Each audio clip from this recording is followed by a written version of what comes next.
Okay. My 6 times 3 didn't work that way, so I'm going to go 6 times 3. This outside answer is 24, and this inside answer is 3. And 24 and 3 add up to 27.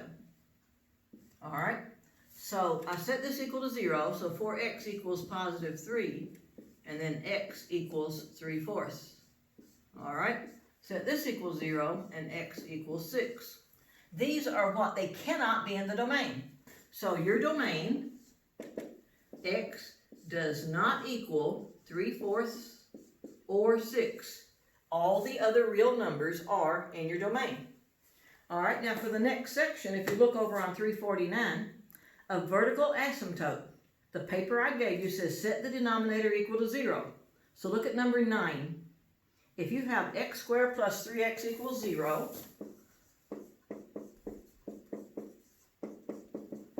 then you factor out an x.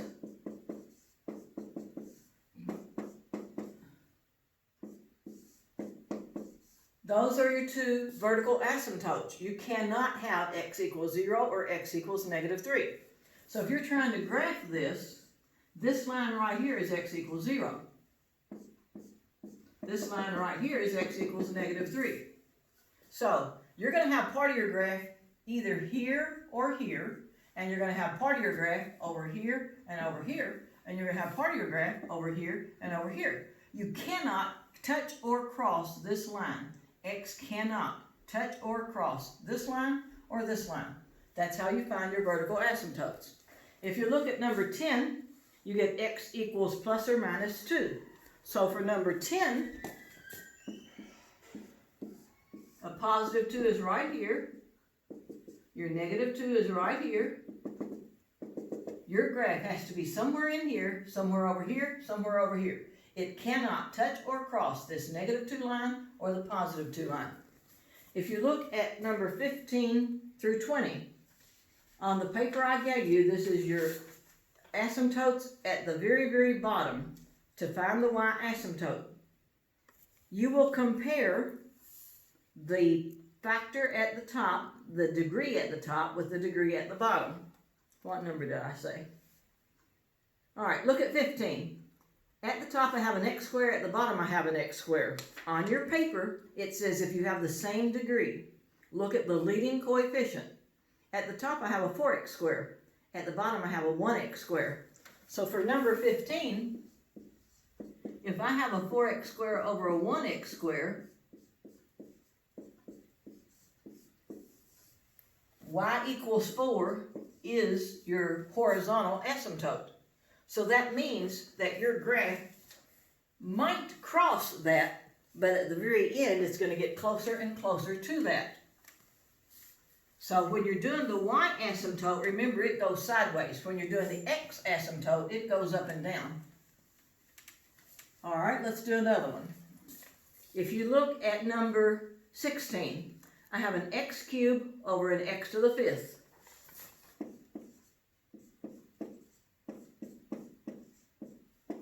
Anytime the top power is less than the bottom power, then x equals y equals 0 is your asymptote. That's on this paper. If the top degree is less than the bottom, then this is always going to be. Now, if that was upside down, if I had x5 over x3, when the top is bigger than the bottom, there is no y asymptote. All right? If the top is bigger than the bottom, no y asymptote. Top littler than the bottom, y equals 0. Top equal to the bottom, leading coefficient.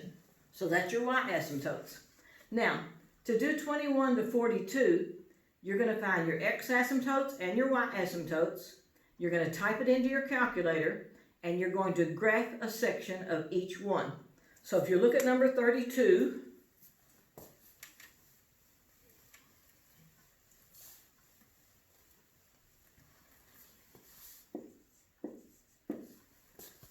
you have negative 2 over x squared minus 4. All right, so your x asymptote, you set this equal to 0. So it's going to be a 2 and a negative 2. So those are your dotted lines going up and down.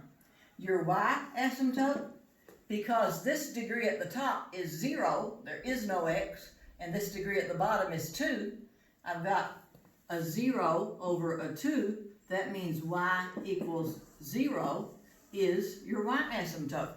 So I'm going to graph this, and I know that my ends are going to get close to this line because this line is y equals 0. That's your sideways asymptote.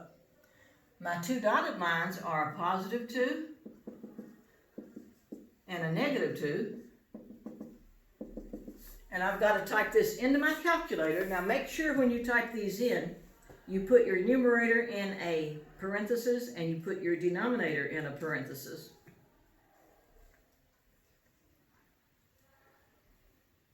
So I've got negative 2 over x squared minus 4. So negative 2 divided by parenthesis x squared minus 4.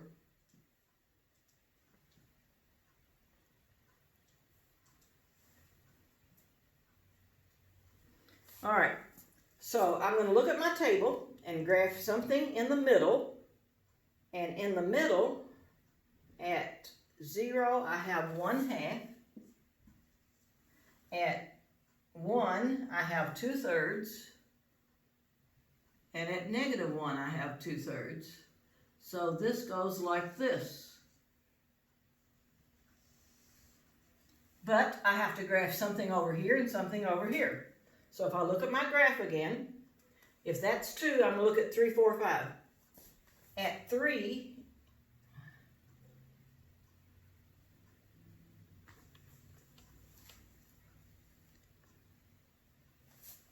it's negative 4/10. And it gets littler and littler and littler, so it's going to get closer and closer and closer to that line. It's never going to cross it, and this gets closer and closer and closer to this line. This one over here is a mirror image. At negative 3, it's still negative 0.4, so it's right there.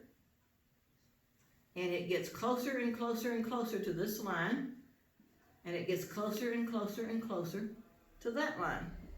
So when you're graphing these, whatever number of up and down lines you have, I need a piece of the graph between them and on each side of them. If you run out of time, you don't have to do 1,000,000 of these, as long as you know how to do at least 3 in every section. Same way for those big old long I ones. Then if you'll look on page 350, these are just like what we just now did, but they're going to be a little more complicated.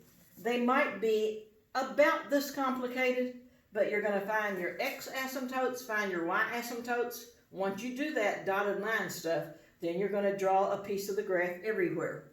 So let me do number 62, and then we're going to quit. We'll be done.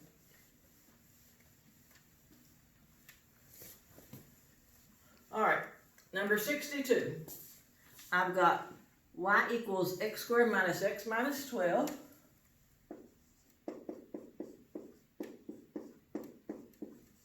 Over x squared minus 2x minus 4. If I unfoil the top, multiply to get 12, subtract to get 1, and I unfoil the bottom,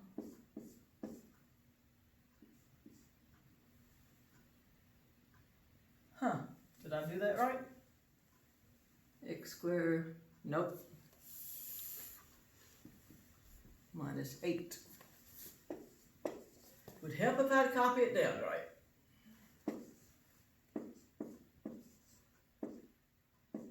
All right, if you'll notice, this cancels out. So all I've got is x plus 3 over x plus 2. All right, but my x asymptotes are x equals 4 and x equals negative 2. I cannot touch that line or that line. My y asymptote is just a 1 because the 2 and the 2 are equal. So y equals 1 is my y asymptote. So when I graph this, at x equals positive 4, I cannot touch that line. At x equals negative 2, I cannot touch that line. At y equals 1, the ends of my graph are going to cling to that line. So I type that into the problem. It doesn't matter if you type the original in or if you type the reduced one in. They both work.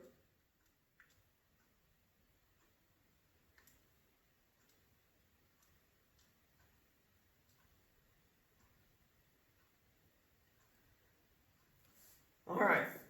So this only shows a graph over here and a graph down here. So on this graph, I'm going to look at the negative 1 on my table. And at x equals negative 1, I've got 2. Okay? And then at x equals 0, I've got 1.5.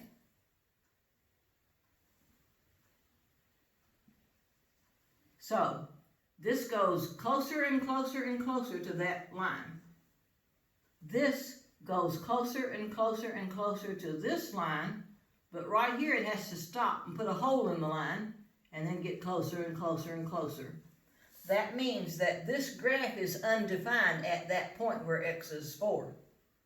All right, this one over here at x equals negative 3, I've got 0. At x equals negative 4, I've got 1/2.